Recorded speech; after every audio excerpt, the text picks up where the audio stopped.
Ek sê dit weer. I'll say this again. Ek het vir Kelly jammer gekry. I felt sorry for Kelly. En ek het gesien waar deur het sy gegaan. I could see what she was going through. Ek is self 'n ma. I'm also a mother. In haar swakheid was sy 'n goeie ma vir haar kinders. Even during a difficult time, she was a good mother to her children. Ek is so jammer. Ek kan nie sê wat het gebeur nie. I'm so sorry. I can't tell the court what happened. Maar dis al wat ek weet. Kelly was 'n goeie ma vir haar kinders. All I know that Kelly was a good mother to her children.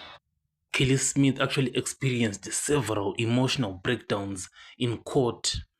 This actually happened on 10 March 2025.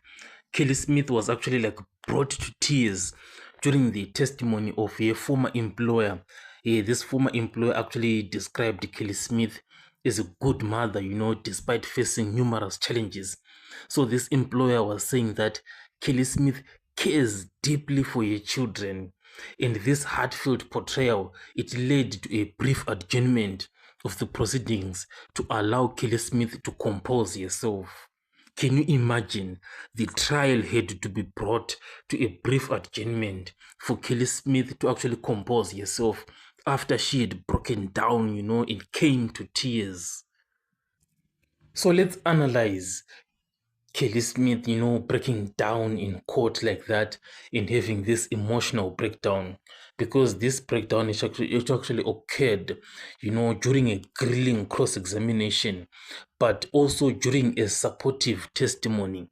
So the timing is very, very important. And what this suggests is that her tears may not stem from guilt, but rather from either, number one, genuine grief about the loss or the disappearance of Joshlin, or number two, emotional manipulation, that is leveraging sympathy at a strategic moment. So it's really subjective, to try and find out exactly what was going on. To another person, Kelly Smith's reaction appeared calculated, or reflexive. It was displayed, triggered when an image as a mother is affirmed.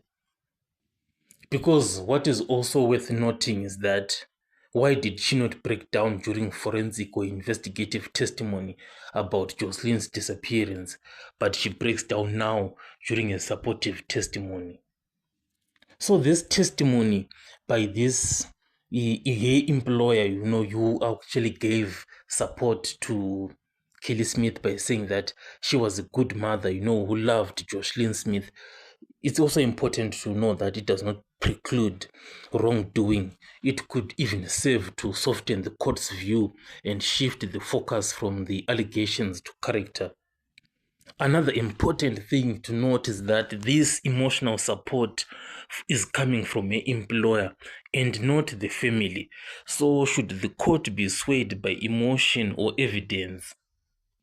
It's really a difficult one, because at times, these emotional outbursts, especially in court, they're actually a powerful tool to sway public opinion, whether real or rehearsed. It becomes a strategic moment, for the defense. So, final conclusion, guys, is this grief or guilt?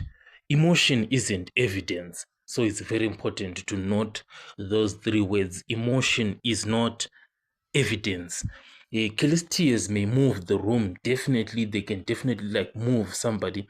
But the truth lies in her actions, not her breakdowns.